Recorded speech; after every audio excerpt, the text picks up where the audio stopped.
Have you ever wondered how to start your adventure with sound design? Do you watch movies or play games and enjoy the sounds you're hearing? You have no idea how to make them, or you just think it's too hard for you. I will try to change your point of view.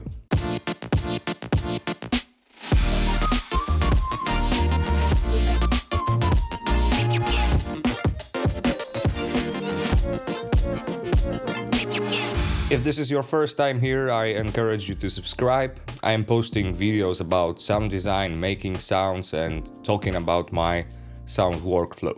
Let me guess, you've watched people like Ben Burtt, Robert Dugitz, Marshall McGee, Aftertouch Audio, maybe even me, or anyone that has a large acoustically adapted room with rack full of effects, synthesizers, dozens of controllers, and a portfolio long like the distance from here to the moon.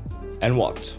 You have no knowledge, no money, and you will not give up your work in the name of dreams of making sound. Well, you don't have to. Here are some facts from my career as a sound designer that I hope will show you that nothing is impossible. Equipment. You don't have to have any equipment to get started. That means you must have anything that records or generates sound. Even a cell phone, and I assume you have one. Maybe you have an instrument, maybe you have some old toys. Try recording anything and look for opportunities. Watch the video from Marshall McGee, who was able to make sounds of a futuristic weapon using only his iPhone recordings. I smuggled several iPhone recordings to the television commercials because the sound effects were needed ASAP and I did not have a recorder with me. Seriously, you can. Software. Since you're watching this, you may know that I am using Logic Pro X. If you're not familiar with the software, click the link that will appear here. There is a film where I talk about advantages of having LPX. But do you need to have world-class software to get started? No. There are a lot of free ones such as Cakewalk, Waveform, or even Pro Tools First, which is very limited in total, but it's cool to start. Even Reaper offers a free trial, and Reaper is an industry standard for game audio. And as I said in the video about Logic Pro X, every DAW does the same. Plugins. Each DAW gives us some plugins in the package. And if you don't expect your sound to be amazing after just 2 clicks, it will be enough. All in all, it's an advantage, because at least you will learn what exactly they do and how to use them. The art of learning how to work with sound is not to use plugins that with their presets make Hollywood effects from the very beginning. The trick is to figure out how someone came up with such algorithms, or with the help of imagination and knowledge try to do equally impressive things. Besides, high-end sound design plugins like Dehumanizer or other ones cost a few $100s.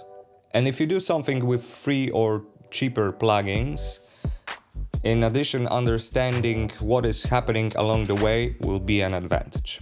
Imagination. This is probably more important than anything else, because if you have no imagination, this will be just harder for you. You can practice it by, for example, listening to specific sounds and wondering what are they made of and how are they made. Either you guess it or not, but definitely you will have lots of ideas in your head. The next exercise is just listening to what is going on around you and thinking about what can be done with those sounds. You will record an air conditioner and try to make some sort of ambience from this recording. You will create a monster from the roar of a bear and a shot, for example, with slamming the door. After some time, you will definitely start looking different at what you hear. Continuous learning. It's better to have some basic knowledge before you try, because the process will be faster. When you are recording something, that's good for you if you know how to set the microphone and what level to have on the recorder. When you use plugin, it's good to know how the compressor works, how the EQ works, what are impulse responses, because thanks to this you will not be blinded. Well, but once you know the basics, don't stop there. There are a lot of content on the internet, tutorials, and people who are willing to share their knowledge on forums and groups, on Facebook, Discord channels. Watch YouTube. There are many interesting channels here, not only mine, of course, if you even consider it interesting. In any case, constantly looking at others' work opens the mind. You will start to notice simple things that will speed up your workflow, or you will find completely different use of things or functions that someone came up with and shared it. To sum up, it's like everything else. The most important thing is to start. I also started from scratch, and thanks to my determination and above all continuous learning, I am where I am now, and I know what I know. This is the way. If you got interested in sound through my videos or in any other way, then just start playing with it. Good luck, and until next time.